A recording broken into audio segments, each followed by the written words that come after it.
This is Sicko Malley here, reporting for Yes, haha, yes. In the 69th meeting for the Cyhawk, Matt Campbell led Iowa State into Kinnick Stadium to face Kirk Ferentz's fearsome foul. Iowa initially initiated the scoring with a beautifully blocked punt, converting the fortuitous field position into their first offensive foray into the end zone, taking an early 7-0 lead. The Cyclones consistently carried the ball close to the Hawkeyes' goal line, but they just couldn't convert. The Cyclones constantly and consistently caused considerable consternation by coughing up the pill twice in the form of a fumble and an intercepted forward pass. The Hawkeyes, haunted by their offensive hardships, couldn't capitalize on the Cyclones' constant cross-ups. Iowa State was able to find a way to get a field goal to cut the Iowa advantage down to 7-3 at halftime. The Hawkeyes' heroic precision punter pinned the Cyclones down on their 1-yard line with a pinpoint punt. Somehow, the Cyclones conjured up the courage to cross the 99 yards and a 21-play drive that'll be chronicled in Cyhawk compendiums for countless years to come. However, the Cyclones couldn't close the corridor, and the Hawkeyes had one last chance. The Hawkeyes hurried through the heavy rain and hung their hopes to a 48-yard field goal, trying to tie the game. The kick curled left and couldn't find the mark. Iowa State held on to win. Iowa State 10, Iowa 7. Welcome, everyone, to the Sickos Committee podcast. This is our recap of week 2, which was apparently quite the week. We'll get into that in a second. As always, my name is Jordan. I'm VP of Graphic Design and a bunch of other things. With me tonight is Commissioner Escalante and our special guest, member in good standing, PittGirl, who is also our Pennsylvania branch manager. PittGirl, how was your weekend? It was good. It was, we will get into it, but it was definitely an interesting experience in the college football world. Commissioner, how are you doing, man? I'm tired. I didn't have enough screens. I needed more screens. I think the 3:30 or 2:30 window, there was 17 games going at once, and I didn't have enough screens. I needed more screens. Every game in that window went absolutely insane. So we're going to miss stuff. I know we're going to miss stuff from what occurred. It's just going to happen. Please don't yell at us. We're going to miss so much because there was so much that happened. I don't know what happened this week. But it was actually, hey fans, absolutely yell at us. This is not only good content, but it's also good for algorithms. Interaction's great. So absolutely yell at us for what we did wrong, please. Okay. But be nice, Don't be nice. Just yell. Okay. No. Okay. All right. That's fine. Yell at us. It's great. We love it. I'll say, last night I was hanging out at my friend's house in Houston, and we were looking for something to watch on TV, and they hadn't seen the Tim Burke Monte Teo documentary on Netflix. And I was like, this is a weird story. You guys might be interested in this. It's adjacent to stuff I do. Let's watch it. And they brought up Bubba Prague, Tim Burke's room. In the second half of that series, they show his room, and Tim has 20 screens and they're all recording at the same time. He actually has 12 things recording all the time. He keeps track of all the college football film for all of us. He said that there was so many screens that he had to break out his 2006 MacBook just to even keep up with all the screens. So if Tim could not keep up with the action, I had no shot. I mean, the Twitter account I was trying to run and keep up with all the madness that was going at the same time, the rate limit on Twitter just totally went off, and I just couldn't keep up. So if I missed replies, or I missed funny comments, I apologize. I just could not keep up, and this was a Sickos special Saturday. I mean, I can't wait to see what week 3 has in store, but definitely look forward to going back over what happened last week. Yeah, worth noting that it is officially declared Blood Week. The Twitter account tweeted that it was Blood Week and everything, so it was a real one. When you get a Blood Week, it's special, and basically Blood Week is when there's just way too many upsets all at one time, and oh boy, did we have some. I'll be the first to admit that I said it to my fellow Sickos committee members. This weekend was a super dad weekend for me. I was out in Houston, which is away from my home base.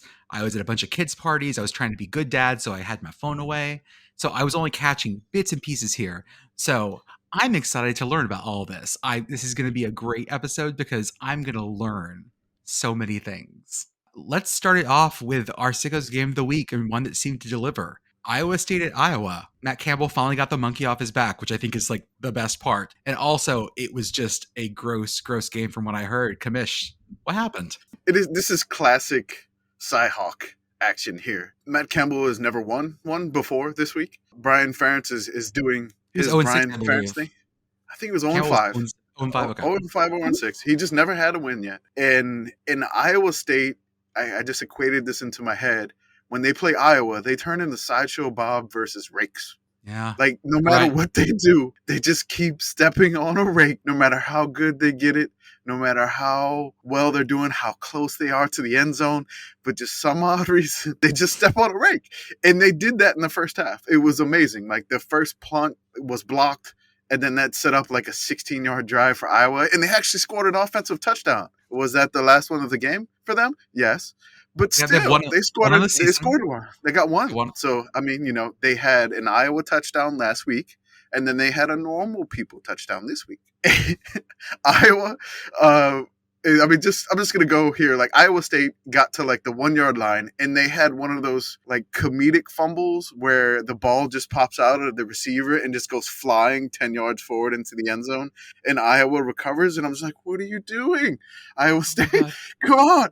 Then they get an Iowa interception a little while later, and then they throw an interception right back in the end zone. And I'm like, no, Iowa State, what is going on? It is just they just kept shooting themselves in the foot. Like both of them were just like, I'm going to shoot myself in the foot. Well, oh yeah, well I'm going to shoot myself in the foot further. And that was basically the story of the entire game. One thing that was just crazy. There's one thing that happened. I was like, Iowa State kept in the game. They got a field goal of 7-3 at halftime. Mm-hmm. And then, Iowa's, MVP, their punter, Tory Taylor, he's the best, pins Iowa State at the 1 yard line. And I'm just like, this is the worst thing that could possibly happen to Iowa State. Yeah, right. This is the absolute worst thing. Iowa's going to get a safety. It's going to be 9-3. This is ridiculous. But the complete opposite happened. Iowa State goes on a 21 plays, 11 minutes and 49-second drive for the length of the field, and they actually don't blow it at the end. They punch it in for a touchdown, and they take a lead 10-7. And I'm just absolutely amazed by this. And I'm shocked. I'm watching this game, and like every inch matters. It's ridiculous. Everyone's like, well, it's not great football. I'm like, but it is so unconventionally compelling football that you just have to watch and just throw out the stats. The stats don't matter, even though, it took until the halfway through the third quarter for an Iowa wide receiver to catch a ball. Even though, Wait, rewind that real fast. Let's do it again. Here we go. Had 0 yards? So for the wide receivers? The first catch that an Iowa wide receiver made came with 6 minutes and 30 seconds left in the third quarter. That's right. So last week, Iowa had a historically bad offensive performance yard-wise. Yeah. Yep. They went lower. So it may be something called offensive limbo to see how low they can go. Oh my God. But still, they went lower. And the thing is, like, Iowa State was just letting them hang around. But I mean, Iowa's defense is amazing. And they know that they can't make a mistake. So I mean, they're just on like edge every single defensive play. And they're awesome. Their defense is fantastic. For some odd reason, Iowa State tries to kill the game on like a 4th and 4 in weird no man's land, and it's like raining buckets in Iowa City. That's right, because it started raining. It was supposed to start raining, wasn't it? In the second half, it's just raining the whole time. It's beautiful. Ridiculous. Perfect. It was perfect. El Sickos game of the week weather. And so there's like 30-something seconds left. And for some miracle reason, Iowa State shooting themselves in the foot again. They basically get off the field, but then they cause themselves 20 yards of penalties after sacking the Iowa quarterback.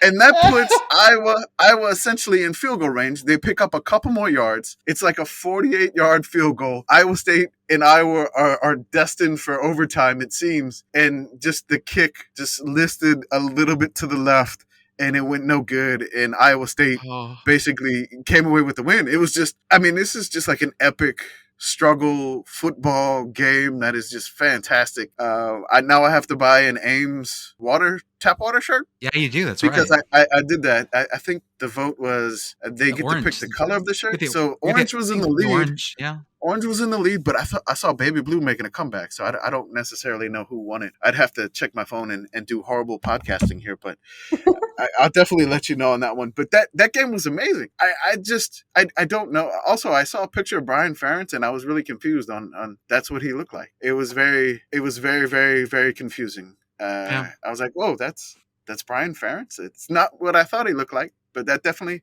was Brian Ferentz. And again, they were calling to fire him in the middle of the game. So that's 2 weeks in a row. And then Kirk Ferentz just stirring it up after the game. It just says that, hey, the offensive players are not really helping our quarterback a lot. And Iowa fans really took that well. They love that so much. They took it well. But there was I'm sorry, I went on 10 minutes about this game, but I can keep going. It was amazing. It's beautiful. Iowa's ability to drag everyone else down to their level is unmatched, and I'm extremely here for it.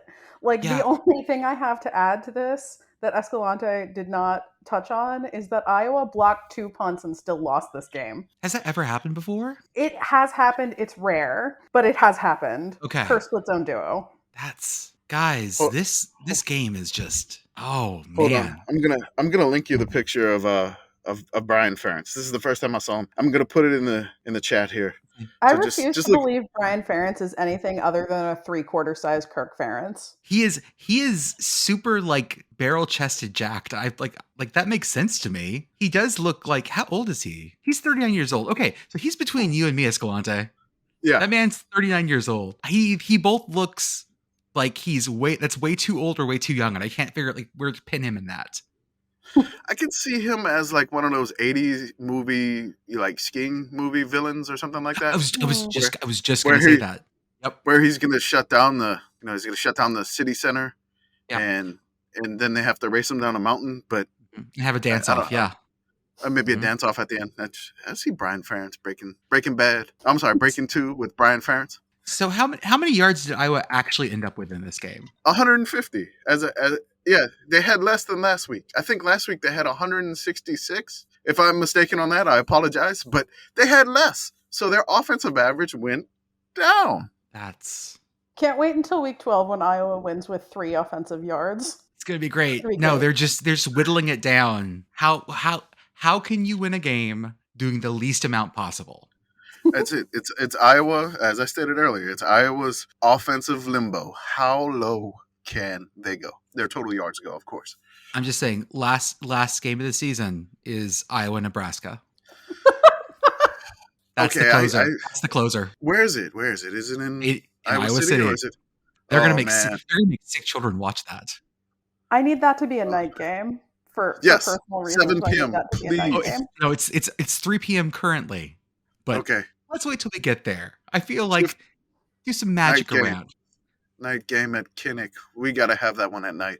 I hope those networks that bid so highly for the Big 12 contract, the Big 10 contract, appreciates what they've gotten here. I mean, it's must-see TV for us, but we're TV.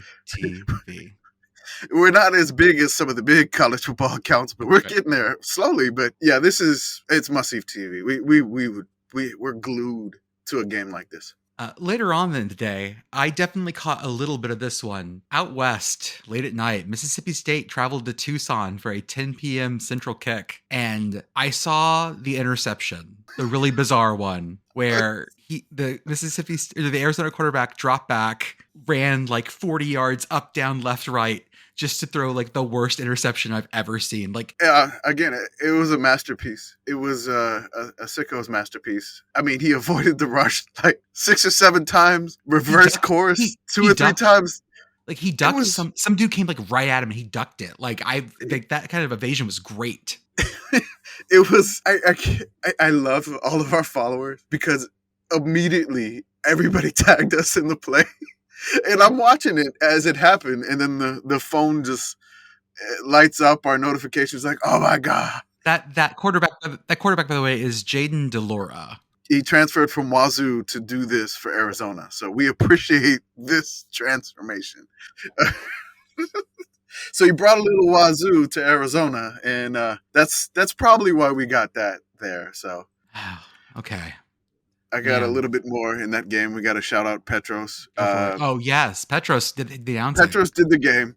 There was a wide receiver from Mississippi State that made an amazing one-hand catch. His last name is Ducking. So, like, you know, the actual type, it's the only actual time that I've actually meant to type ducking in the iPhone, and it was correct. And I even put a tweet below it. I was like, yes, I meant to say ducking. His last name is Ducking. It was not autocorrect. I promise you. And then he did a little duck waddle to celebrate. Petros was a little confused. And I don't know if it was he was just up too late. He later realized his mistake. Like, oh, his last name's Ducking. That's why he did the duck waddle celebration. But shout out Petros for having to go to Tucson for that game. There was a sign in the stands. Also, they're trying to. Well, there was just one fan that held a sign. It was very pretty, and they wanted to call the stadium the Fish Tank. Ooh, After dead fish, I like it. yeah. Yeah, I'll allow it. That's a good one.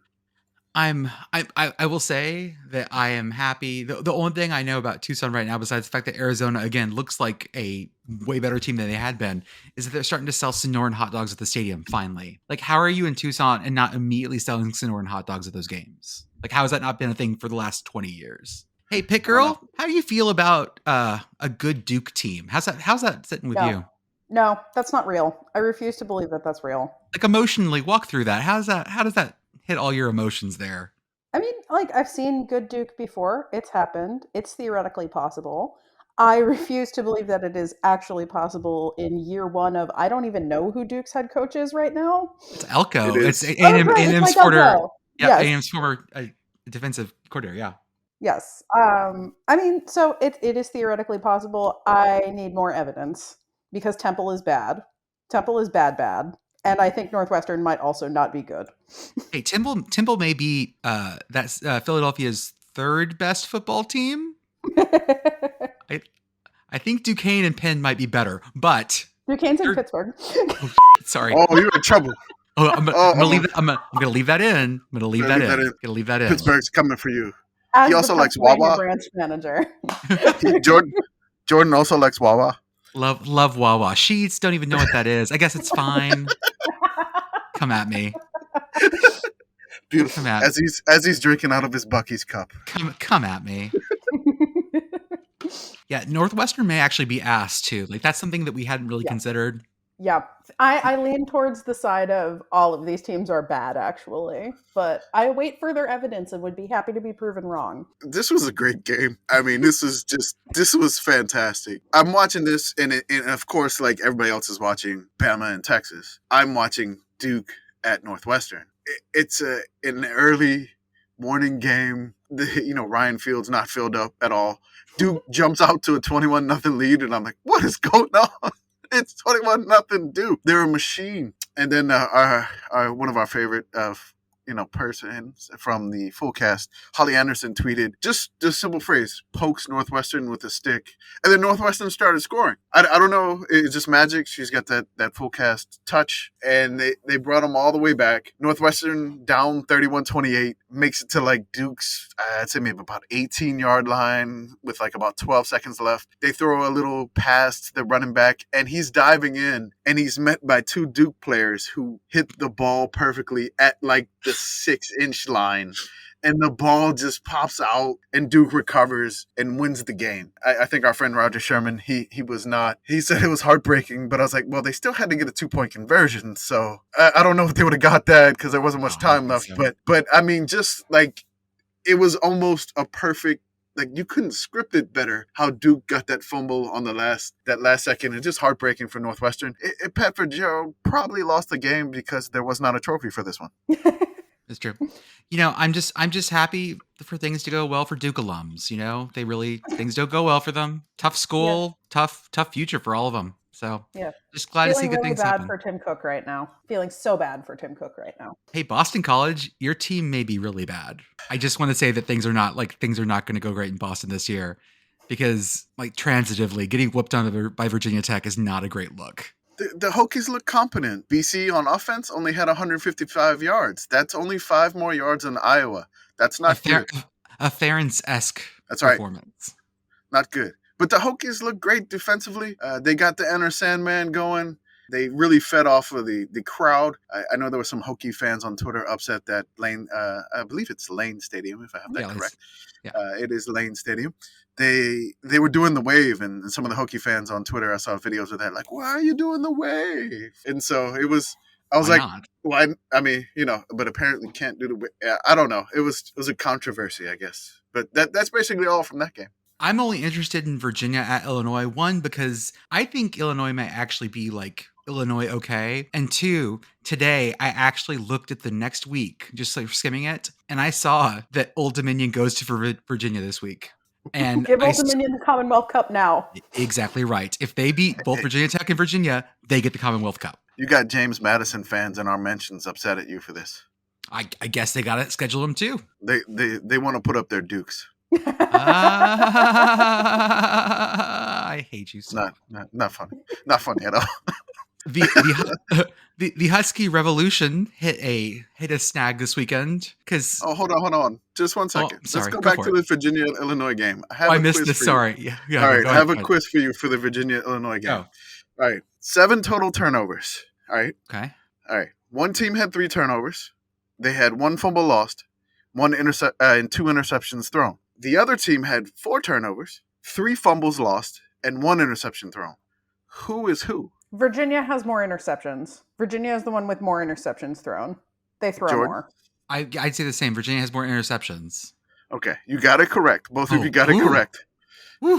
What was the final score? Just guess off of these turnovers. Don't look it up. 21-17. And the representative from Pitt? I'm going to say like 35-28. I feel like this game just got real stupid. It was 24-3. Illinois won. Ouch. Old Dominion's going to curb stomp the Cavaliers. Oh my God. How do you get 3 points off of that? So, they got 4 turnovers, but just look at the summary of this game. I'm glad we came back to that just for that reaction. Thank you. So, thank you. Okay. Okay. We can move on now. Yeah. The Husky Revolution marches on. Like Blue said last week, Dino Babers is a good offensive mind, and he may have Syracuse like finding a gear. They have a new offensive coordinator, which seems to help a ton. 48-14 over the Husky Revolution. UConn still doesn't look awful. I still holding out hope for them covering that. Was it the over 2.5 wins over? I'm still feeling that. They're almost there. They're getting there. Oh, this is I want every podcast to talk about this and just say this. Is Syracuse good? A lot of question mark. I don't want to. After that. Just go, is Syracuse good? I don't think Syracuse podcasts want to talk about that. Are they good? No, I just keep... that question is like staring into the sun. Like, just don't. Okay, it's fun though. Is Syracuse good? I'm just gonna find pictures of Otto Orange and just start like Otto Orange asks, "Is Syracuse good? Really? We're good. We're 2-0. I think our friend Stats of War is just like, I want Purdue versus Syracuse in a bowl game. I said, let's have it in the Bad Boy Mowers Pinstripe Bowl. Let's do it. Yeah, that feels right. Emotionally, that feels correct. Having been to a Pinstripe Bowl, that is extremely correct. FIU may be real bad. Like we talk about Texas State, needing, they had no recruits at one point. Was it last year? Like they just brought in transfers. Yeah. They had no recruits, and they still curb stomped FIU 41-12. FIU maybe. A lot of podcasts that I've been listening to have been talking about how New Mexico State may be the worst. I think people are really sleeping on FIU this year, having the most problems. Do FIU and New Mexico State play each other at some point this year? They do. We're gonna find this out on the field. They go to Las Cruces. Oh, could I be driving to that game? I hear not only are you driving to it, I hear you might get a press pass, sir. Oh, maybe. Because New Mexico State respects new media. That's right. They respect the Sickos committee, and we respect them. Go Aggies of New Mexico State. I have to clarify, of New Mexico State. There we go. Yeah, going on from there. This one probably wouldn't have merited much talk if not for happening today. Y'all are lucky that we don't record until Sunday night because all of the big boy podcasts who are punctual missed this. Georgia Southern beat Nebraska. And on all these days, On Scott Frost Day of all days, they fired him. They fired him with, if they'd waited, how many more days from here? 20 more days? Until They would have October 1st. Yeah. they would have saved $5 million. So Seven and a 20 half. $7.5 sorry. million. 7.5. So for 20 days, they thought it was worth $7.5 billion. I don't know. It's not my job. I'm not an athletic director. I'd love to be. If anyone would like to give me that job, happy to do it. I will run your football team to the ground for way less. What's the fun fact on this one, Escalante, about their After the scoring? game, Yeah. Okay. After the game, there was. Let me do the stat first. So they flashed the stat when Nebraska was trying to go and take the lead, and Nebraska did it. They took the lead late. They flashed a stat that said Nebraska was 254-0 at home since 1901 when scoring at least 35 points. And they flashed that on the screen. That's always such a And that's immediately such a cursed thing to do. Immediately you're like, oh no, that's awful. That you could just see like it was coming. It was almost like a script happening over and over again. And then Georgia State gets the touchdown on the quarterback draw. Nebraska's last second, I think 50 some odd plus field goal goes wide left, and that's Scott Frost's last game. That's it. After the game, Clay Helton is standing on the field in front of the scoreboard where it says Georgia Southern 45, Nebraska 42, and he cuts a promo trying to sell tickets to Georgia Southern game. Like, this is like trying to sell WrestleMania or something. Like, he is just cutting a promo to sell tickets. Yo, come on out to Statesboro and see us. And it was just so enthusiastic. I feel like this is a different Clay Helton because he felt incredibly faceless or maybe restrained at USC. But this is like maybe like midlife crisis Clay Helton gets a convertible Clay Helton, a little bit unchained Clay Helton. I don't know where this is going to go, but his Southern accent came back, even though he's from and former Auburn quarterback Clay Helton. It's like it's coming back to him, and I think he's enjoying it, and he's just happy to be back in the South and at Georgia Southern. Maybe he gains energy from getting other coaches fired, because this is the second time that has happened. That's right. It is the second time that's happened. That's crazy. He was the first coach that was fired last year, Clay Helton, that is. And he just helped fire the first coach of this year. So coming back around, the coaching carousel begins and all this stuff. Let me do one more thing. Some Terry Bowden units math. Okay, all right. Here we go. So they did not want to wait 20 days to fire Scott Frost. So they saved $7.5 million if they did that. So they decided to pay the $7.5 million to get rid of Scott Frost. Terry Bowden makes $430,000 a year at ULM. That's them firing Scott Frost 20 days early is the equivalent of 17.4 years of Terry Bowden coaching at ULM. That is our classic Sickos committee math. We call them Terry Bowden units or TBUs for the abbreviation. Math isn't real. Money is absolutely not real. Yeah, no. All of this is a construct. Eat Arby's. Well, I think Scott Frost is going to enjoy his second tenure at UCF once they fire Gus. I think it'll be great. Get another championship. This just was this. Oh, sorry. We're going to be treated to nothing but coaching speculation of who's taking over at Nebraska for the rest of the year. Yeah. It's going to be great. For the next 12 weeks or more. There are already wild rumors that Matt Campbell is going to leave Iowa State to go to Nebraska. And this person is claiming this on Twitter, which I don't trust any news unless it comes from Swam News. All right. Yep. I don't trust any news unless it's coming from the college swimming blog. I don't trust it. Stating that Matt Campbell is basically top of the list and he's going to be the next Nebraska coach. The problem is Matt Campbell doesn't have an agent. So where are they getting this information from? Congrats, Nebraska. You're getting Bill Belichick. We broke it here first. We got it. Bill Belichick going back to Nebraska. Hold up. I got my phone. Where's my phone? Boop, boop, boop, boop, boop. Oh, I just got a text. You're getting Bill Belichick. Congratulations. Maybe they can get 17 years of Terry Bowden. You know, on dollars per win, Terry Bowden, I think, may still be like the most efficient coach in college football. I'm not doing that math right now. I was like, now that I said it, I'm actually like, I wonder. I'll do that tomorrow when I don't feel like doing my actual job. Yes. Yeah, right. In other miscellaneous football news as we skip around, hey, UTEP, you won the Battle I-10. That is a great, the season's good now. Picks up. They did it. That's right. New Mexico State had a chance to tie. They were on like the 20, and then UTEP sacked them and forced a fumble with like maybe 10 seconds left to hang on and win the game. So that was a great game. It was a lot of fun, and nobody really. There were so many other games ongoing. It's a problem. I was just trying to keep an eye on this one. I had this on like that little tiny screen on like your iPhone. I had that going on while. I mean, it's just too much. Had that going on my Tamagotchi. I wired my Tamagotchi up, and it's running college football. I need an extra screen. I used my Game Boy Advance. my Game Boy Color. It was great. It was awesome. I was running on my Atari. Mitsu and Colorado State. Mitsu beat Colorado State. Mitsu had lost it, but like Mitsu lost big before. No clue where either of these teams are at. Anyone have opinions on Colorado State or Mitsu? No. I mean, no? Yeah, I was shocked that it was at Colorado State. Oh yeah. In Middle Tennessee, went out 34-0, and they got blown out by James Madison the week before. I'm so confused. But the transitive win circles this season are going to be ridiculous. I'm so excited. I'm utterly It's week 2, and I'm utterly confused by this season, and I love it. Yeah. That's what we want.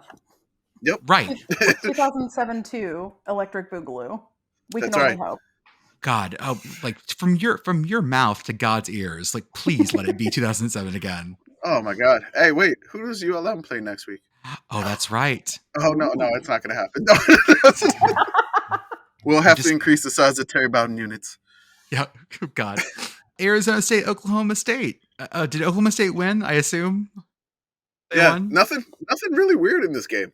It was normal. Cowboys good. Okay, I'll take it. The only thing interesting, and this is something I did see in real time, the Louisville UCF game, Louisville won, and the best loss graphic I've ever seen from UCF, who posted in the tiniest font I have ever seen the score over, what was the F from? Final.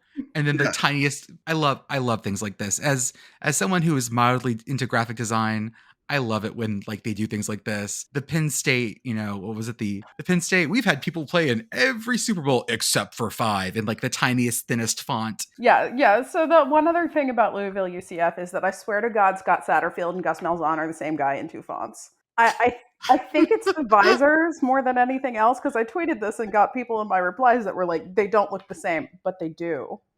They are the same person in 2 fonts. Like Scott Satterfield is Comic Sans. Okay. Yeah, I can see that. And what is Gus? I don't know. Font?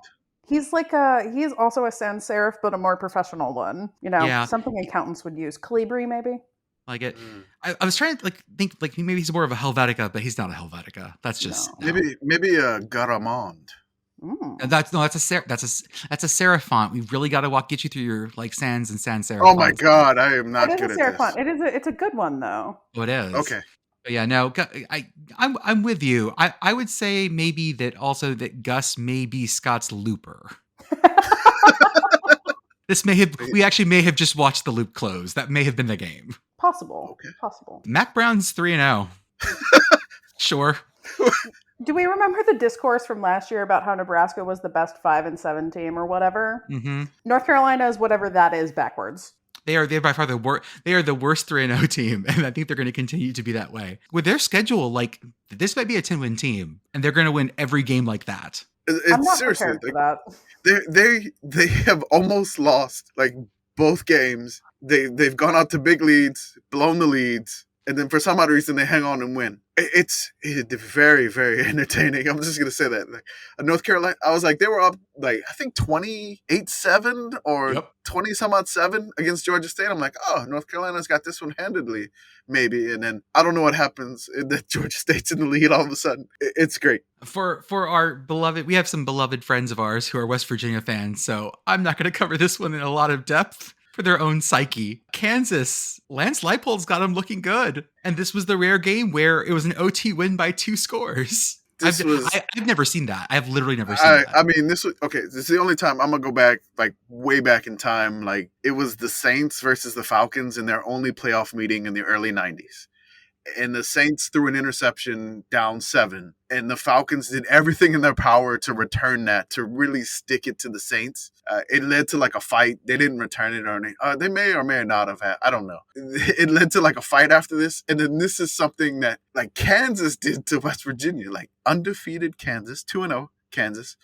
They score a touchdown to go up. They score a touchdown to go up by 7 points in overtime. It's West Virginia's turn. Basically, as it JT Daniels throws an interception on like an out route. Kansas quarterback, I believe his name is Kobe Bryant. I think. Mm-hmm. Yes, it is. He picks it off. I mean, he could go down, no problem. Oh no, he's not going down. He is running the entire field to score this touchdown, and they win 55-42. They don't kick the extra point, of course, but it was completely unnecessary to do this. Honestly, I aspire to this level of pettiness. 10 out of 10, go Jayhawks. Yeah. And of course, I can imagine that watching West Virginia lose also does warm the cockles. Yes, slightly. yes. Yeah. My apologies to the West Virginia fan friends of the Sickos committee, but also, like, I'm only a little bit sorry. Yeah. You know how it goes. Absolutely. You want to talk about a score that when I was browsing through things, I didn't watch this next game, but when I saw the score, when I saw that Wazoo beat Wisconsin in Wisconsin, I was actually confused. I have no clue what this game was. I have no clue what happened. I assumed that everyone was blacked out and the score was wrong, because that just makes as much sense as Wazoo winning this. So this was the game in that window with all the craziness going on. Like, this was the 10th craziest game or something that's going on at this time. So it got lost in the shuffle. The main play out of this one, Wazoo beat Wisconsin. Wisconsin kept shooting themselves in the foot. And even when Wazoo throws an interception, somehow Wazoo gets the ball back and gets a first down. So basically, Wazoo throws an interception to Wisconsin. Wisconsin gets it. The wide receiver who was supposed to get the ball on the pass comes back in and blows up, blindsides the cornerback that had the ball. Wazoo recovers for like a 5-yard gain, but they get a first down and they just hold on to the ball. And this was just, it was a mess, but it was just one that got lost in the shuffle. If this was at like 9 p.m., we'd be all over this. But since it was in that weird 3:30, 2:30 window, it got lost in the shuffle, but it was nuts. I'm going to give you some fun numbers for this game because I just pulled it up. Wisconsin had almost double the yards of Wazoo. They had 400 yards. They scored 14 points on 400 yards. I have so many questions. Wisconsin had double the first downs of Wazoo. 22 first downs, 400 yards, and they scored 14 points. That's awful. That's not good. Is this what happens when nobody observes Wisconsin? Right? Like clearly the problem was that no one was watching this, and light, it's like when you don't observe light and it acts weirdly or it changes phase. Same thing. Yeah, no one's looking at Wisconsin. Yeah. Right. We're going to put a badger in a box. It's going to be pissed off. That's all it's going to be. Pissed off and drunk. Love you, Wisconsin fans. Yeah, this just makes no sense. Okay, Wisconsin. Cougs are 2-0. Go Cougs. Second in the Pac-12, because numbers don't mean anything anymore. Okay. Hey, PittGirl, you want to talk about Pitt? I always want to talk about Pitt. Honestly, as a Pitt fan, the most sickos thing about Tennessee at Pitt is that it really wasn't that sickos of a game. Like, we as Pitt fans are conditioned to expect the worst possible thing to happen. The last ranked matchup at Pitt in Pittsburgh that was not in 2020 without fans was, I believe, the 2009 Cincinnati game. So... Oh, Big East. Love that Big East, that quality Big East. Yeah. Don't kick to Marty Gilliard. Don't do it. Also. But seriously, Pitt, Tennessee, really not that sickos. The only thing that I have that is sickos-ish, and we've touched on this from other games, is that there was some like real college kickering this week. And Ben Sauls, I like you, but it would have been really helpful if you had not missed 2 field goals that were really not that hard of field goals to make this week. So yeah. The other thing that happened during Tennessee Pitt that was actually very sickos is that Todd Black, the ESPN crew, I guess, got left on camera after the end of the game on the street. Oh yeah, saw that. Yeah, and didn't notice. So like Todd Blackledge is just like standing there, like playing around with his suit jacket, talking about how Pitt's offense was really pedestrian in the second half, which it was. But I would like to take this moment to remind you, Todd Blackledge, that Keaton Slovis was out with what we now know to be a concussion, and that Nick Patty, the backup, has a high ankle sprain, and you could see it during the game because he was like standing on one leg and then limping around. Like, you really want him to like roll out on the shotgun on one leg? I'd love to see that. Thank you. So Pitt was down to their third string. Third string. He Oh. played. No, Yeah. Patty is the backup, but they brought the third stringer was warming up. I don't think he took any snaps though. Okay. Yeah. I saw that he was coming in, but I just could not keep up. This was Yeah. one that it was there, but I was like, there's more important Sickos games going on. In Sickos terms, you made good choices. It was it was like, this was a ranked matchup between two teams that I think are actually probably pretty good. Yep.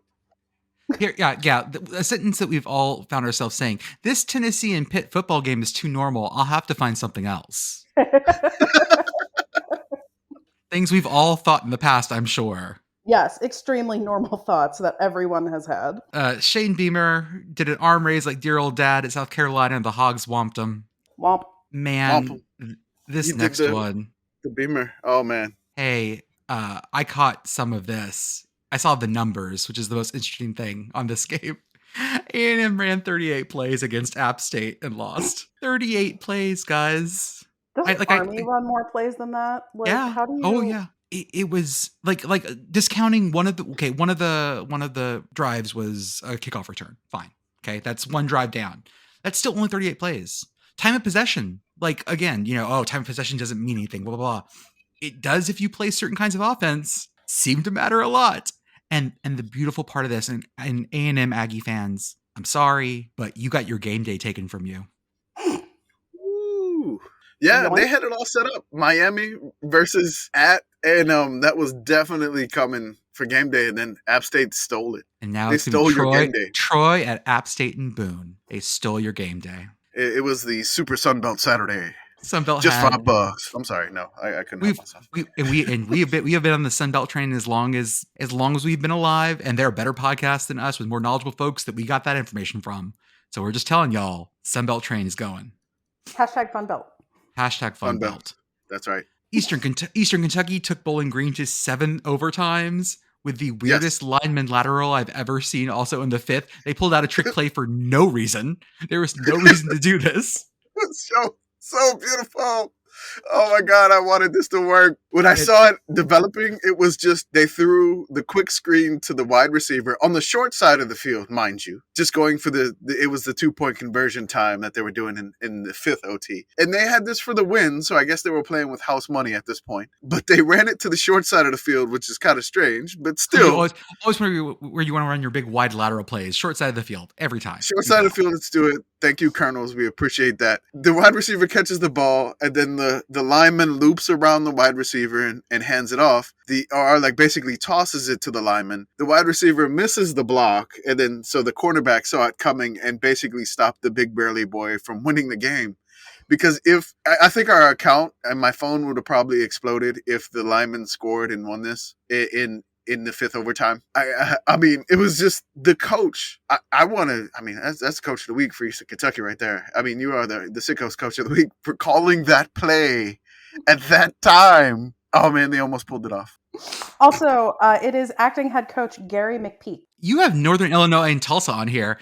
Insane game, Tulsa won. I've heard zero about this game. Just tell me, give me a 2-second recap of what happened here. Okay, if you can imagine a back and forth game all game long, where basically a field goal splits them, and they just keep trading touchdown after touchdown after touchdown after touchdown after touchdown after touchdown, and basically Tulsa takes the lead with 30 some odd seconds left, and Northern Illinois is trying to get in the field goal range to tie it, and then it was just a crazy tipped interception, and Tulsa hung on to the win. But Tulsa is Northern Illinois' twin. They always play these close games, and somehow they always win these one possession games, both of them. So somebody was bound to do this, and basically the crazy one possession win, MAC champion, Northern Illinois, fell short against Tulsa. If it was at Northern Illinois, I think maybe Northern Illinois would have won this one in a one possession game, but Tulsa pulled this one off, definitely. I had another game I left off the list. I wanted to throw that in because I just remembered it. Holy Cross beat Buffalo on a Hail Mary. They did. A real honest-to-God Hail Mary. Real Hail Mary. it was just I didn't write it on the list. I knew I was going to forget something, but it just popped in my head. Holy Cross, the Crusaders with the win over the Buffalo. Well, Buffalo. They had 4 guys around the guy. Hey, do you know who Northern Illinois' quarterback still is? Rocky Lombardi. It's still Rocky Lombardi. Rocky Lombardi, I feel like, has been playing college football for like 20 years at this point. That's right. He is the new Perry Ellis. Yeah, he's just going to hang around. I would like to take this moment to point out that Hendon Hooker is older than Kenny Pickett and still playing college football. Yeah. Yeah, I think he's been. Wasn't he with like Virginia Tech? I think at one point, and then transferred somewhere else, and then now he's at Tennessee. I don't know. Sounds it's okay. Like I love finding these dudes who are just like not like old, like not old like me and Escalante, but like sort of old. like Brian Ferentz old? No, okay, no. Yeah. Like I think it's like North Texas's quarterback, because he went and North Texas's quarterback went and played like minor league baseball for a while before he came back to be a quarterback. So he's got like those like Mormon mission years in him, but doing minor league baseball. He's like in his late 20s, early like he's like in his like very late 20s. He's like 29. Yeah, I think he has a kid. Like again, like super tired dad energy. Just love it. Yeah, I think he was Yankees, and he batted maybe like 220 in the minors or something. I have no idea why. I think I know that. Yeah, he's Scott Bakula from the movie Necessary Roughness. Nobody gets that reference because I am so old. All right. I know that was a movie. I know that they were the Armadillos, because I think I wore an ironic Texas State Armadillos shirt at some point. That's right. Sinbad was in that movie too. Nobody knows Sinbad anymore. Wake Forest was back. They had Sam and Vandy, my beloved Vandy Commodores, who I had picked to go 3-0, did not go 3-0. They were up 3-0. Vandy made an awesome goal line stand to make it 3-0 in the beginning of the game. And then Vandy threw a pick 6, and that was pretty much it. What else? God, man, there's so many things that happened. Oregon State, Fresno State went well. The Pacific Triangle of Hate marches on. Rank the Beavers. Yeah, rank them. They need to be ranked after especially after what they did to Boise State. Like, and let's talk like they did that to Boise State. They got punished. Missouri looked real bad against Kansas State. 4 interceptions on 4 straight possessions. Oh my God. Missouri just does not look great. I think, how many points did they get on that? They had 4 straight INTs, and I think Kansas State only scored 6 points. Yeah, because it would have been flashy. Oh, no, the touchdown. Sorry, touchdown. No, you got all right, 13 points. 13 points on 4 straight interceptions. So not bad. Not bad. We had a Coach O sighting on the NFL Network. Not coaching for any of your teams. Everyone calm down.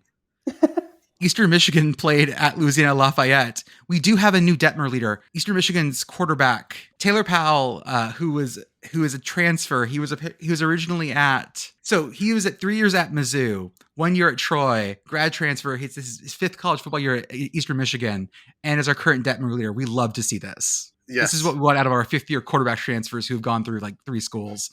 If you're not like whatever, if you're going to be great, that's awesome. But if not, be entertaining. It's what we really want out of you. Baylor BYU was a game that sort of got caught in the late, just sort of like morass too. Although it was a pretty good game, lots of missed field goals. So many surrender cobra shots.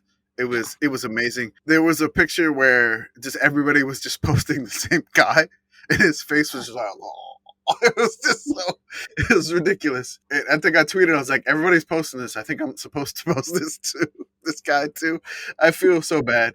They referenced the full moon like 700 times on the broadcast. RG3 was on the broadcast. They were eating cougar tail donuts. My favorite thing was that I think Baylor may have had a kick to win in the first overtime.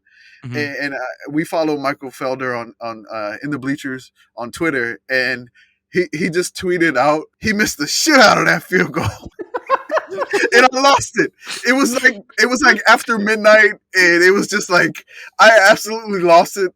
And then he just referenced it again earlier today. He was like, I think this was my favorite tweet of the evening.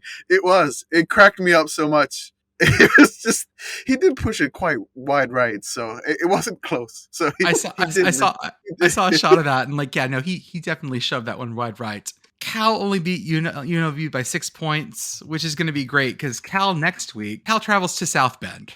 Well, that might be okay, actually. For who? PittGirl for who? Sickos, for the Sickos committee. Oh yeah, we're gonna have a great time with this. That's gonna be ranked. Please be at night. This is Cal at Notre Dame at 7 p.m. Please. 1:30 p.m. I was gonna say I kind Oh, of come like that on. one as a nooner, actually. Okay. Yeah, 1:30 All p.m. right. Okay. 1:30 Central. So Oh, it's a 2:30 slot. okay. So it's that weird. It's that weird NBC slot that's like mistimed from Mhm. every other network. It's the Wait, is it? NBC like.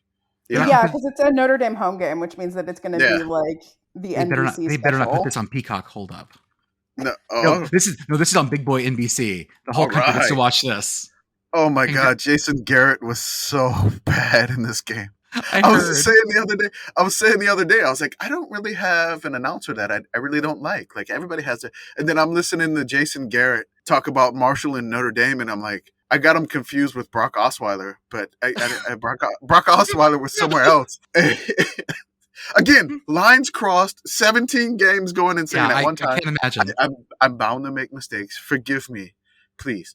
But he was not. I'll say it. I'm a Saints fan. I'm from New Orleans, so I'm like Drew Brees was not this bad. And I don't know, but Jason, if we gotta listen to Jason Garrett again, that's definitely I'm gonna rocket it up the rankings for next week. So we'll get sorting tomorrow. We'll give credit to one of our newest Sunbelt members, Marshall. You went to South Bend and you got the win. Man, I love the Thundering Herd for lots of reasons. I always have. I actually have a stuffed Marco the Bison like doll. Marcus Freeman is Goodwill period is gonna be done really fast, and people who are way more eloquent than the three of us can talk about this later. But I'm very worried on how short Notre Dame's.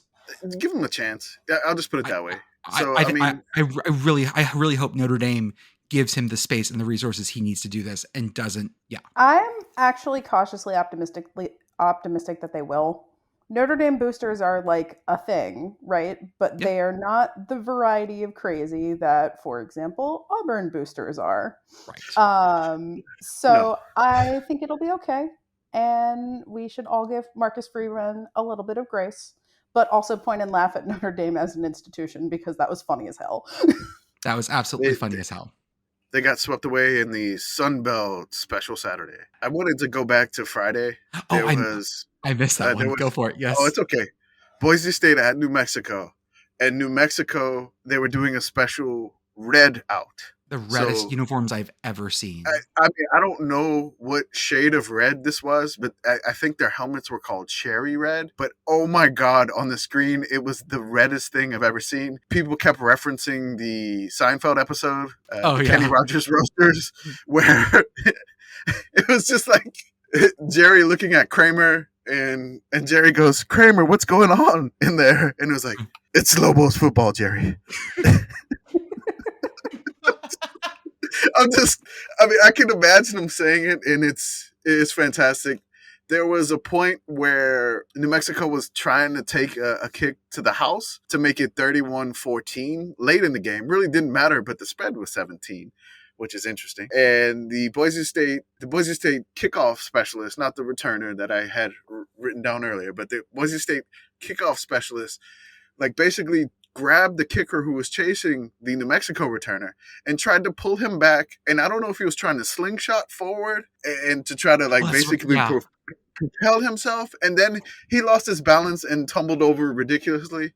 And that was quite entertaining for us because that was the only game on at the time on Friday night. On this next game, I was talking to some friends of mine who are not college football literate as other folks. And I told them that the line of the Texas game was something like Bama by like 20 and a half, whatever. And I said that I don't know that I could think of a number big enough that I wouldn't take Bama in the points. I was wrong, Texas. I'm sorry. I'm really sorry. You guys acquitted yourself so well. And if not for just some like last minute things and having to go through like every quarterback, once again, like first quarterback, and Quinn Ewers is going to be gone for like 4 to 6 weeks now, which sucks. And Hudson Card did a fine job, but he was limping at one point too. Like he was obviously hurt. And then they brought in the third string guy whose name I can't remember. My apologies. But it was like that was weird. And then there was the like they called it roughing with targeting. It was neither. They couldn't review the roughing the passer. Like that's not a reviewable call. It was like the weirdest bit of like safety, non-safety, just garbage. When you lose by 1 and you had 2 taken off the board somewhat legitimately, That sucks. Yes. God. I watched this game in almost its entirety. I actually missed Quinn Ewers because I got my COVID booster yesterday or Friday afternoon and felt like death All right. and accidentally took a nap through the first quarter of this Hey. game. So I missed the really exciting part, except I didn't miss the really exciting part. But yeah, Texas performed admirably, but I would like to propose a new Sickos Committee award for the sequence that Jordan just described with the not safety, and that is the Glasses Ref Memorial Award for officiating incompetence. I like Because this. that call was egregiously wrong. There was no head contact. There was no nothing. Bryce Young basically fell over on top of a defender and then like tried to throw the ball away in the end zone. And we all thought it was a safety. And then the refs came out with that. But the review took like 10 minutes. Like, I'm not even kidding that it took like 10 actual honest to God minutes. And the ref came back out and was like, well, so it's not targeting. And us saying that it was unnecessary roughness was actually, or roughing passer was actually a mistake. So we're not going to call that either. But we're also not going to call intentional grounding because the ball bounced off another guy's helmet. And if it hadn't, it would have made it past the line of scrimmage. So it's not a safety, which I'm still not sure I buy. But I might also just be mad that Alabama won. That's I've tipped my hand a couple times on the show, and I've said that I am a Texas fan. That's sort of like my default fandom. I'm not huge into it, but like I've always been a Texas fan, sort of. And I was in the car picking up 15 Domino's pizzas for children, and got to hear the tail end of this one, and was just so angry. I was so angry. I think the only people that are going to be sadder than Texas fans are anyone that got a penalty on the Alabama side this week, because their week is going to go very poorly. Their week is going to go very poorly. Will Anderson is not going to have a good time this week. I am surprised that he did not get left in Austin, independent of the fact that he is a very good defensive lineman. Alabama had 15 penalties for 100 yards, many of which were in the third quarter specifically, and it felt like half of those were for offsides on Will Anderson specifically. Yeah. It was insane. I've never seen Alabama play that sloppy before. Never. Yeah. Not in a decade. Even when Alabama looks shook, they don't look shook like they did yesterday. So. There was a picture of Saban smiling after the game. Oh, that's after not they a good won. Oh God! Oh no! Oh, I'm terrified for Alabama, and I'm terrified for Alabama's next opponent. Look, ULM is coming off a 1-game winning streak. They took care of business against Nichols at home. Yeah. They want Bama. Do they? Everyone says they want Bama. I don't think so. Maybe that 1.5 million that they're gonna give, or 1 point whatever million. But I don't. Oh my God. Yeah, it's like 3 years of Terry for that. That's right. I mean, 1.5 million. That's probably about 2 or 3. No. That's at least. That's slightly 3.5 over TBUs. Yeah. Okay. That's big. It's big Bowden money. That's it's over 3 TBUs. So that's beautiful money. That's what they need. Yeah, they took care of business. They won 35-7, which is great. And oh man, Saban's gonna be angry, and they're gonna take it out on ULM. Y'all, Warhawks, please stay healthy. I love you. That's like just like literally just survive the week, guys. Survive, please survive. Because I'm so afraid of the demeanor and the tenor of that game, because it's going to be a bad week in practice for Alabama, and then they're going to come out, and I'm afraid it's going to be a rough one. We shouldn't be on 222 to nothing watch, but something like that. Yeah, just score ULM. Get some sort of points, and I'm happy. I think Alabama's a 49.5 point favorite right now. That feels right. That feels correct. I'm surprised it's not more. And again, hey Escalante, it's not like Nick would be wanting to show ULM up or anything, right? Like, he doesn't have this specific history against ULM. That'd be crazy. No, ULM is not the last non-conference unranked opponent to defeat Nick Saban at Alabama, are they? Oh, that would be his first. That would have been his first year in Tuscaloosa. Yeah, in 2007. Where there was this awesome billboard that will never go away, no matter what you do. But please don't hurt ULM. Please. I'm gonna call and get some flower. I'm gonna have a nice flower arrangement sent to your house. Nice flower arrangement. Get my black tie, my black jacket ready for next week when we cover this game. And then the one game on Thursday, rewind it, was an absolute banger. I think we were the only, like, it felt like we were the only ones covering this, and like a couple of our fellow degenerate friends.